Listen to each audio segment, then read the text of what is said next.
జై శ్రీరామ్. శ్రీమాత్రే నమః. శ్రీ గురుభ్యో నమః. 2025 సంవత్సరం మార్చి నెలాఖరున శనైశ్వరుడు కుంభరాశిలో ఇన్నాళ్ళు సంచారం సాగిస్తూ ఉన్నాడు.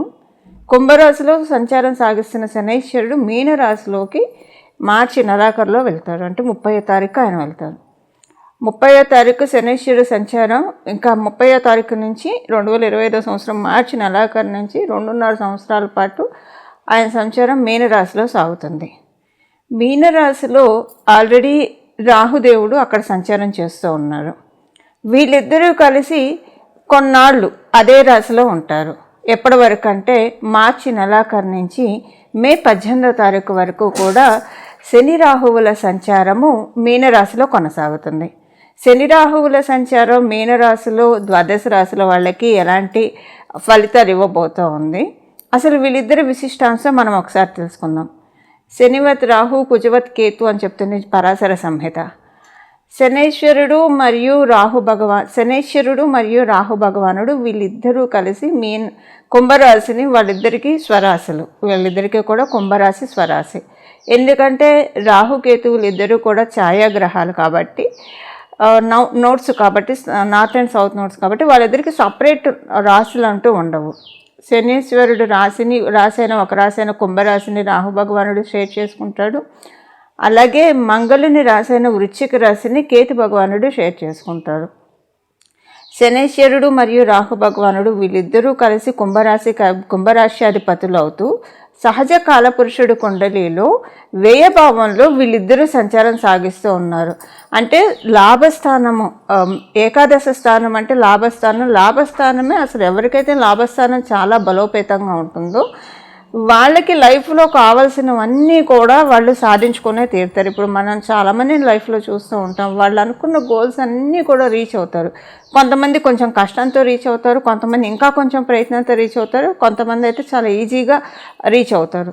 వీటన్నిటికీ కారణము మిగతా హౌసెస్ ఎలా ఉన్నా 11th హౌస్ కనుక బాగా స్ట్రాంగ్గా ఉంటే డెఫినెట్గా వాళ్ళు ఏది అనుకుంటే అది అయ్యే తీరుతుంది.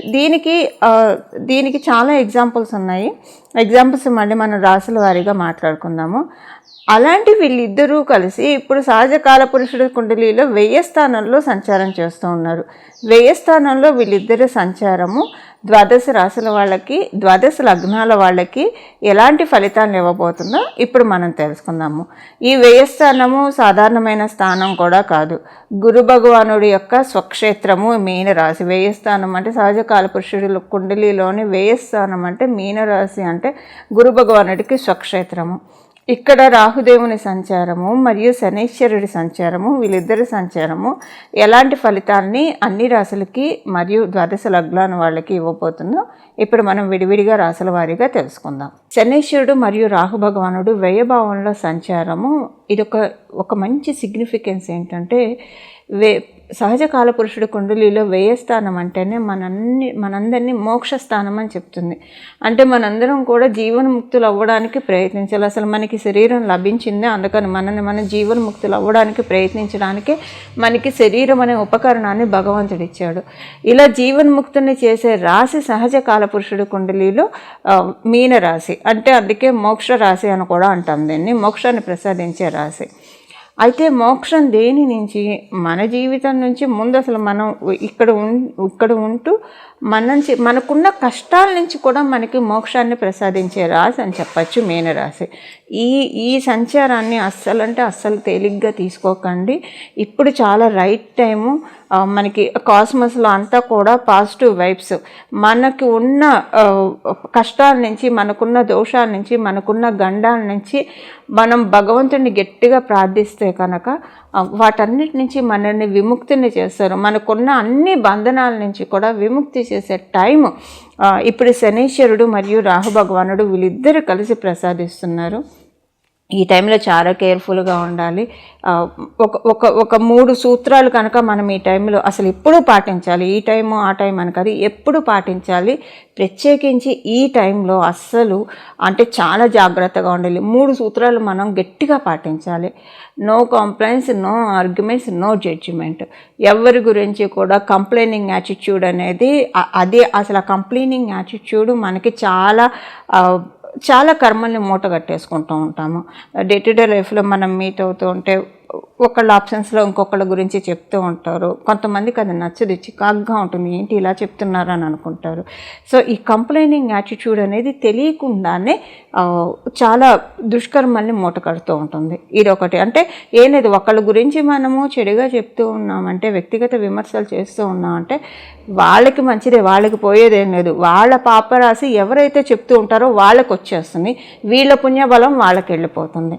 వీళ్ళకి పుణ్యబలం ఉంటే వెళ్తుంది, అప్పుడు వీళ్ళకి ఇక్కడ పుణ్యబలము తగ్గుతుంది, మళ్ళీ ఇట్స్ అడిషనల్ బోనస్ అటు పొయ్యిలోంచి పెనం మీద పడ్డట్టు అవుతుంది వాళ్ళకి. సో అందువల్ల కంప్లైనింగ్ యాటిట్యూడ్ ఎప్పుడు మంచిది కాదు. అలాగే ఆర్గ్యుమెంట్స్. ఇప్పుడు ఆర్గ్యుమెంట్స్ ఎప్పుడు ఇంటెలెక్చువల్ ఆర్గ్యుమెంట్స్ ఉంటే చాలా మంచిది. ఒక సబ్జెక్ట్ పరంగా ఆర్గ్యుమెంట్స్, అది ఒక రకంగా చెప్పాలంటే ఇద్దరిలో జ్ఞాన తృష్ణని పెంచుతుంది. ఒకళ్ళకి తెలియని విషయాలు ఒకళ్ళు తెలుసుకుంటారు, అక్కడ జ్ఞానం పెరుగుతుంది. అలా కాకుండా లౌకిక విషయాల్లో ఆర్గ్యుమెంట్స్ చేసుకోవడం అంటే అంత టైం వేస్ట్ ఇంకొకటి ఉండదు. అందువల్ల నో ఆర్గ్యుమెంట్స్, నో జడ్జిమెంట్. వాళ్ళిలా వీళ్ళలా, వాళ్ళింతే వీళ్ళంతే, వీటన్నిటి నుంచి మనల్ని మనం బయట పడేసుకుంటే కనుక ఎప్పుడు కూడా మన లైఫ్ చాలా బాగా ఉంటుంది, చాలా స్మూత్గా ఉంటుంది. ఇప్పుడు ఈ ప్రాక్టికల్గా ఇప్పటి నుంచి అప్లై చేసి చూడండి. స్ట్రిక్ట్గా గట్టిగా మనకు మనం ప్రామిస్ చేసుకొని ఇది ఈ 3 సూత్రాలు కనుక పాటిస్తే ఇప్పుడు వాళ్ళు చక్కగా శనీశ్వరుడు మరియు రాహు భగవానుడు మనల్ని చాలా తేలిగ్గా మనకున్న వాటి నుంచి తొందరగా గట్టెక్కిస్తారు. మనకున్న దోషాల నుంచి కావచ్చు, మనకున్న గండాల నుంచి కావచ్చు, మనల్ని తొందరగా బంధ విముక్తిని చేస్తారు. అంటే వాటన్నిటి నుంచి మనల్ని మోక్షం కలిగిస్తారు. మోక్షం అంటే కష్టాల నుంచి విముక్తిని, మోక్షం కలిగిస్తారు. సో ఇలా మనందరం కూడా దీన్ని వినియోగించుకోవాలి. మిథున రాశిలో పుట్టిన వాళ్ళకి మీ రాశి నుంచి దశమ స్థానంలో వీళ్ళిద్దరి సంచారం జరుగుతూ ఉంది. దశమ స్థానంలో సంచారము ఒక రకంగా చెప్పాలంటే మీకు శనీశ్వరుడు సంచారం చాలా మంచిది. కంటక శని అయినా సరే మీకు నవమాధిపతి అవుతూ దశమ స్థానంలో సంచారము మీకు కంటక శని అనే కంటే కూడా శుభ శని అని చెప్పచ్చు. ఎందుకంటే మీకున్న కంటకాల నుంచి బయటికి లాగేస్తూ ఉంటాడు. మీకున్న అష్టకష్టాల నుంచి ఆయన బయటికి లాగేయడానికి ఆయన ఇప్పుడు దశమ స్థానంలో వచ్చాడు. సహజంగా గోచారంలో శనీశ్వరుడు దశమ స్థానం అంత మంచిది కాదు. అంటే వర్క్ స్ట్రెస్ ఎక్కువ ఇచ్చేస్తాడు, బాగా కష్టపడేట్టు చేస్తాడు, అప్పుడు ఫైనల్గా రిజల్ట్స్ ఇస్తాడు, అది వేరే సంగతి. కాకపోతే మీకేంటంటే నవమాధిపత్యం రావడం వల్ల, ఆయనకి కోణాధిపత్యం రావడం వల్ల ఆయన మీకు విపరీతమైన సుగుడయ్యాడు. కాకపోతే ఇక్కడ మీకు అష్టమాధిపత్యం కూడా వచ్చింది, బట్ ఇక్కడ కోణాధిపత్యం రావడం వల్ల, కోణాధిపత్యం వచ్చి దశమ స్థానంలో సంచారము ట్రాన్స్ఫర్మేషన్స్ బాగా తెస్తూ ఉన్నారు. అయితే ఈ ట్రాన్స్ఫర్మేషన్స్కి ఇప్పుడు రాహు భగవానుడు కలిసి ఏం చేస్తాడంటే, ఆయన శనీశ్వరుడు ఏం చేస్తూ ఉంటే దానికి ఆయన టిక్కు కొట్టుకుంటూ వెళ్తాడు. సో రైట్, నువ్వు ఇప్పుడు అంటే ఒక ఫైల్ని, ఒక బిల్ పాస్ చేసేప్పుడు దాంట్లో ఇంకా extra benefits, extra bonuses add చేసి మనం ఇద్దాము. వీళ్ళు ఇన్నాళ్ళు చాలా కష్టపడ్డారు, వీళ్ళకి తగిన గుర్తింపు ఇవ్వాలి, వీళ్ళ ప్రతిభకి తగిన గౌరవం ఇవ్వాలి, గుర్తింపు ఇవ్వాలి. ఇలాగా రాహు భగవానుడు కూడా ఇంకా ఎక్కువ యాంప్లిఫై చేస్తాడు. శనీశ్వరుడు ఇచ్చే రిజల్ట్స్ని ఆయన మరింత పెంచి ఇస్తాడు. మీరు ఇక్కడ జాగ్రత్తగా ఉండాల్సిన ఒకే ఒక అంశం ఏంటంటే, మీరు సొసైటీలో కావచ్చు, మీ సర్కిల్లో కావచ్చు, ఎక్కువగా మీరు అంటే తప్పదు అని అనుకుంటే తప్పించి సోషల్ గ్యాదరింగ్స్లో ఎక్కువగా ఇన్వాల్వ్ అవ్వకండి. ఎక్కువగా మీ అంతటా మీరు ఫోన్లు చేసి ఎవరితోటి మాట్లాడడం ఇలాంటివి, అంటే పని మీద తప్పించి ఇంకా మామూలుగా ఎవరితోటి మాట్లాడడం మీరు కొంచెం తగ్గిస్తే అంటే ఒకవేళ మీరు అలా ఉంటారని కాదు, ఈ టైంలో ఏంటంటే మీకు ఇచ్చే యోగాన్ని శనీశ్వరుడు తగ్గించేస్తాడు. గ్రూప్స్లో లేదంటే ఎవరితో మీరు ఇండివిజువల్గా అయినా ఎవరితోటైనా ఎక్కువగా కనెక్ట్ ఉంటే 100 మాటలు మాట్లాడితే కనీసం 90 మాటలు మనకి తెలియకుండానే దోషాలు దొరుకుతూ ఉంటాయి. అందుకే జ్ఞానులు ఎక్కువగా మౌనంగా ఉంటారు, ఎక్కువ మాట్లాడరు. సో మీరు ఎక్కువగా దోషాలు దొరకకుండా చూసుకోండి. ఎందుకంటే మీది 3rd హౌస్ కమ్యూనికేషన్ స్థానం అయింది. సో కమ్యూనికేషన్స్ విషయంలో మిమ్మల్ని శనీశ్వరుడు, రాహు భగవానుడు వీళ్ళిద్దరు కలిసి చెక్ చేస్తారు. రాహు భగవానుడు ఏమీ మీకు ఇబ్బంది కలిగించట్లా, శనీశ్వరుడు ఏం చెప్తే ఆయన వచ్చేస్తాడు. శనీశ్వరుడు కమ్యూనికేషన్ విషయంలో మీరు కనుక పొరపాటున మిస్కమ్యూనికేట్ చేసిన, ఎవరి గురించి అయినా మీకు తెలియకుండానే చెడుగా మాట్లాడినా ఇమ్మీడియట్గా దెబ్బ పడుతుంది మీకు. ఎందుకంటే కంటక శని కూడా అయ్యాడు కాబట్టి ఆయన ఎంత శుభుడైనా సరే, నవమాధిపత్యం వచ్చిన కంటక శని అనేది మీకు ఇలాంటి విషయాల్లో ఇది ఇస్తుంది. కొంచెం పాలిటిక్స్ ఎక్కువగా ఉంటాయి ఈ టైంలో మీ మీద. గ్రూపిజమ్స్ మీ మీద ఉంటాయి, పాలిటిక్స్ ఉంటాయి, అందరూ కలిసి ఏకమై మిమ్మల్ని ఐసోలేట్ చేసినట్టు అనిపిస్తుంది. ఇలాంటివన్నీ చూస్తారు. బట్ ఇలాంటివన్నీ కూడా మీకు మంచి రిజల్ట్స్ ఇవ్వడానికి మాత్రమే జరుగుతాయని మీరు కనుక్కోవాలి, మీరు తెలుసుకోవాలి. ఎందుకంటే శనీశ్వరుడు మీకు మంచి రిజల్ట్స్ ఇవ్వడానికి రెడీగా ఉన్నాడు. సో ఆ రిజల్ట్స్ ఇచ్చే భాగంలో కొంచెం ఇలాంటి వాటిని మీరు గోత్రు అవుతారు. అంటే ఇది ఒక మందు అనుకోండి. ఎప్పుడైనా సరే ఏ మందు అయినా చేదుగా ఉంటుంది, వేసుకుంటే మనకున్న అనారోగ్యం తగ్గిపోతుంది. సో మీకున్న దోషాలు తగ్గితే కానీ మీకు యోగం ఇవ్వలేడు. కాబట్టి ఇప్పుడు దానికి ఇలాంటివన్నీ జరుగుతాయి. పాలిటిక్స్ కావచ్చు, గ్రూపిజం మీ మీద ఉండడం కావచ్చు, మిమ్మల్ని ఒక్కళ్ళే చేశారని అనుకోవచ్చు మీరు. ఇవన్నీ మంచికే జరుగుతాయి అన్న విషయాన్ని మీరు ఇక్కడ గుర్తెరగాలి. అంతే, ఇంతకు మించి ఇంకా వ్యాపారస్తులకి మిగతా అందరికీ కూడా సేమ్ పాయింట్స్ వర్తిస్తాయి. ఒక్క విద్యార్థినులు మీరు కనుక మిథున లగ్నంలో పుడితే కనుక మీకేమీ ఇలాంటివేమీ అప్లికేబిలిటీ ఉండదు. మీరు ఎలిమెంటరీ లెవెల్లో చదువుతున్నా లేదంటే హయ్యర్ ఎడ్యుకేషన్ చేస్తూ ఉన్నా సరే మీకు ఈ గ్రూపిజం, పాలిటిక్స్ ఇలాంటివేమీ మీకు అప్లికేబిలిటీ ఉండదు. బట్ మీరు కూడా ఎక్కువగా ఫ్రెండ్స్ తోటి లేదా మీ చుట్టూ ఉన్న వాళ్ళతోటి ఎక్కువగా మాట్లాడకుండా వీలున్నంత వరకు పని మీద ఫోకస్డ్గా, ఇప్పుడు మీ విద్యార్థులకి ఫోకస్ ఏముంటుంది? Education focus. మీ ఎడ్యుకేషన్ మీద మీరు ఫోకస్ పెడితే కనుక నిజంగా చాలా మంచి పాత్రలకు మిమ్మల్ని డ్రైవ్ చేస్తారు. అందులో రాహు భగవానుడు ఇచ్చే డ్రైవ్ మనం అసలు ఇంకా లైఫ్ని బాగా సెటిల్ చేసేస్తాడు. దాంట్లో శనీశ్వరుడు కూడా ఉన్నాడు కాబట్టి లైఫ్ బాగా సెటిల్ అయ్యే టైం ఇది మిథున రాశిలో పుట్టిన విద్యార్థులకి. కానీ మరి దేనికైనా ఇప్పుడు మీకు అలా ఇవ్వాలంటే ఒక ఇంటర్వ్యూ ఉంటుంది కదా. ఆ ఇంటర్వ్యూ ఏంటంటే మీరు ఎక్కువగా ఎవరితోటి సమూహంలో ఉండకూడదు, ఎక్కువగా ఎవరితోటి మాట్లాడకూడదు, అలాగని ఎవరిని అవాయిడ్ చేయకూడదు. హాయ్ బాయ్ వరకే ఉండాలి. ఎంతవరకు అవసరం అంతవరకే మాట్లాడుతూ ఎక్కువ శ్రద్ధ చదువు మీద పెడితే కనుక చాలా మంచి డ్రైవ్, అంటే ఏది చదివితే మీకు బాగా మంచి ఉద్యోగం వస్తుంది, మీ లైఫ్ సెటిల్ అవుతుంది, మీ కెరియర్ సెటిల్ అవుతుంది, అలాంటివన్నీ రాహు భగవానుడు తీసుకొచ్చి చూపిస్తాడు. ఇదిగో చూడు, ఇక్కడ బాగుంటుంది, ఇక్కడ ఫోకస్ చేయి, నేను నీకు యోగాన్ని ఇస్తానని. శనీశ్వరుడు కూడా అదే చెప్తాడు. హార్డ్ వర్క్ చేస్తూ ఉంటారు కాబట్టి మీకు మంచి యోగాన్ని ఇచ్చే స్థితిలో ఇప్పుడు రాహు మరియు శని భగవానుడు వీళ్ళిద్దరూ కూడా కరుణిస్తున్నారు. ఎందుకంటే నవమాధిపతి అయ్యాడు శనీశ్వరుడు మీకు. సో అందువల్ల విద్యార్థులకి ఎక్సలెంట్ టైము. దాన్ని ప్రాపర్గా యూజ్ చేసుకుంటాయి. ఇప్పుడు ఒక ఫోన్ ఉంటుంది, మనం మంచికి ఏ వస్తువునైనా మనం మంచికి వాడచ్చు, చెడుకి వాడచ్చు. ఇప్పుడు మీరు జాగ్రత్తగా మీ చదువు, మీ గోల్ ఓన్లీ చదువు, ఓన్లీ ఎడ్యుకేషన్, ఇది పెట్టుకుంటే కనుక శనీశ్వరుడు మిమ్మల్ని మంచి అప్లిఫ్ట్మెంట్ చేసే స్థితిలో ఉన్నాడు. సో దీన్ని క్యాప్చర్ చేసుకోండి. శని మరియు రాహు యొక్క సంచారము మీనరాశిలో ఫలితాలు ఇప్పుడు మనం తెలుసుకున్నాం కదా. దీనికి చేసుకోవాల్సిన పరిహారము, ఏ పరిహారం చేసుకుంటే వీళ్ళిద్దరి సంచారము కొంతకాలమే అయినా సరే మంచి ఇంపాక్ట్స్ ఇవ్వడానికి, అలాగే నెగిటివ్ ఇంపాక్ట్స్ నుంచి మనల్ని మనం రక్షించుకోవడానికి ఎలాంటి స్తోత్ర పారాయణాలు చేయాలో మనం ఇప్పుడు చూద్దాము. హయగ్రీవ స్వామి వారి ఆరాధన చాలా చక్కగా ఉపకరిస్తుంది. హయగ్రీవ స్వామివారు జ్ఞానప్రదాత. జ్ఞానానందమయం దేవం నిర్మలం స్ఫటికాకృతిం ఆధారం సర్వ విజ్ఞానం హయగ్రీవ ఉపాస్మహి అని చెప్పి మనం శ్లోకం స్వామివారికి సంబంధించింది చెప్పుకుంటూ ఉంటాము. హయగ్రీవ స్వామివారు మనకి అంత జ్ఞానాన్ని ఎలాగైతే గురుదక్షిణామూర్తి స్వామివారు కావచ్చు, కృష్ణ పరమాత్ముడు కావచ్చు, గురువులందరూ ఎలాగైతే జ్ఞానాన్ని ప్రసాదిస్తారో విష్ణుమూర్తి అంశ అయిన హయగ్రీవ స్వామివారు కూడా ఆరాధన చాలా అంటే చాలా చక్కగా ఉపకరిస్తుంది. శనీశ్వరుడు మరియు రాహుదేవుని సంచారం మీనరాశి రాష్ట్రాధిపతి గురు భగవానుడు అవ్వడం వల్ల రాహు భగవానుడు పని ఏంటంటే ఎక్కడ ఉంటే అక్కడ ఏది ఉంటే అది యాంప్లిఫై చేస్తూ ఉంటాడు.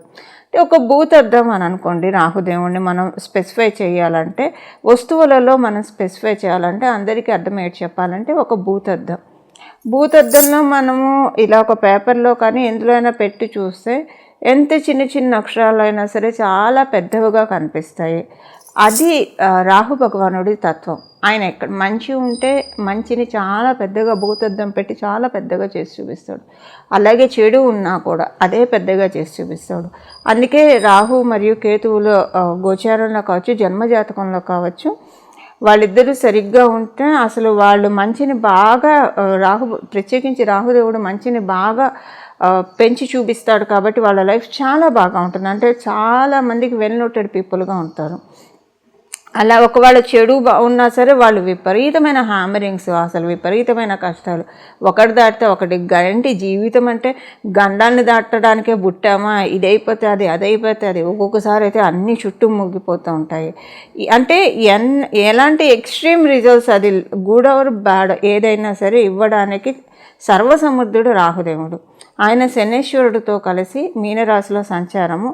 ఇప్పుడు హయగ్రీవ స్వామి వారి స్తోత్రము ప్రతిరోజు 3 సార్లు ఎవరైతే చక్కగా చదువుకుంటారో, కానీ చాలా అంటే చాలా ఫోకస్డ్గా, కాన్సన్ట్రేటెడ్గా చదువుకోవాలి. మనసు ఒక చోట, కళ్ళు చూస్తూ ఉండడం లేదా నోటితో చదువుకుంటూ ఉండడం ఇలా కాకుండా మనసు, బుద్ధి, శరీరం అన్నీ ఒకటే చోట పెట్టి స్వామివారి స్తోత్రం ఎవరైతే ప్రతిరోజు 3 సార్లు చదువుకుంటారో, లేదా చదువుకోవడం రాని వాళ్ళు, అంటే తెలుగులో స్తోత్రాలు చదవడం రాని వాళ్ళు కనీసం వినడమైనా సరే చేస్తే, 3 సార్లు వినడమైనా చేస్తే, వినడం కూడా ఇంత సేమ్ చాలా ఫోకస్డ్గా, డెడికేటెడ్గా వింటే కనుక, ఇప్పుడు శనీశ్వరుడు కర్మకారకుడు అని మనందరికీ తెలుసు. వ్యయభావం అంటేనే అన్నిటినీ ఖర్చు చేయడం. వ్యయం అంటే మనకు తెలుసు కదా, అన్నిటినీ ఖర్చు చేయడం. అందులో రాహు భగవానుడితో కూడి ఇక్కడ ఉండడం వల్ల ఇది మనందరికీ ఒక స్పెషల్ ఆపర్చునిటీ. వీళ్ళిద్దరూ కలిసి ఏకకాలంలో మన పాపరాశిని దగ్ధం చేస్తూ ఉన్నారు. ఈ పాపరాశిని అంటే జన్మల నుంచి క్యారీ చేసుకుంటూ వచ్చింది కావచ్చు. ఈ జన్మలో మనం తెలిసి చేసిన తప్పులు, తెలియక చేసిన తప్పులు, వీటన్నిటి నుంచి మనకి ముక్తిని ప్రసాదించబోతున్నారు. ఇక మీదట మనని మనం కరెక్ట్ చేసుకుంటూ ఇంకా మంచి మార్గంలోకి వెళ్ళి మన జీవితంలో గ్రోత్, ప్రోగ్రెస్, ఎప్పుడైనా సరే మనం కష్టపడుతున్నామంటే మన పాపకర్మ కరిగిపోతున్నట్లు, సుఖపడుతున్నా అంటే మన పుణ్యకర్మ కరిగిపోతున్నట్లు. ఎప్పుడైతే ఆ 2 బ్యాలెన్స్డ్ మోడ్కి వెళ్తాయో అప్పుడు వాళ్ళు రమణ మహర్షి అవుతారు. ఇలాగ మనకి రామకృష్ణ పరమహంస అవుతారు, ఇలా అవుతారు. సో ఇప్పుడు మనం గృహస్థాశ్రమ ధర్మంలో ఉన్నాం కాబట్టి ఉన్న వాటిని ఖర్చు చేసేసుకుందాము. ఏదైనా మనకి దోషాలు ఇలాంటివి ఏవైనా ఉంటే పర్ఫెక్ట్గా కరిగే ఈ టైము శనీశ్వరుడు మరియు రాహు భగవానుడు వీళ్ళిద్దరూ కలిసి మీనరాశిలో ఉండి చేసే పనే అది. మరి దానికి మన వంతు మన ప్రయత్నం మనం చేయాలి కదా. మనం కూడా దానికి ఒక ఇండికేషన్ పంపించాలి గ్రహ దేవతలకి. ఆ ఇండికేషన్ ఏంటంటే హయగ్రీవ స్వామి వారి స్తోత్రం ప్రతిరోజు 3 సార్లు చదవడం వల్ల నిస్సందేహంగా చాలా అంటే చాలా ఇబ్బందుల నుంచి మనల్ని ఈ గోచర సంచారం, వీళ్ళిద్దరి కలయిక, గోచరంలో ఉన్న వీళ్ళిద్దరి కలయిక చాలా వాటి నుంచి, చాలా గండాల నుంచి మనల్ని బయటకు పడేస్తుంది. ఇలా మనందరం కూడా హయగ్రీవ స్వామి వారి ఆరాధన చేసుకుంటూ చక్కటి సత్ఫలితాన్ని, జ్ఞానం అంటే ఏం లేదు వెలుగు, అజ్ఞానం అంటే చీకటి. సో స్వామివారు సూచించే జ్ఞాన మార్గంలో మనం అందరం కూడా పయనించాలని చెప్పి స్వామివారిని నేను కూడా మనందరి తరఫున కోరుకుంటూ మంగళం. నమో భగవతే వాసుదేవాయ.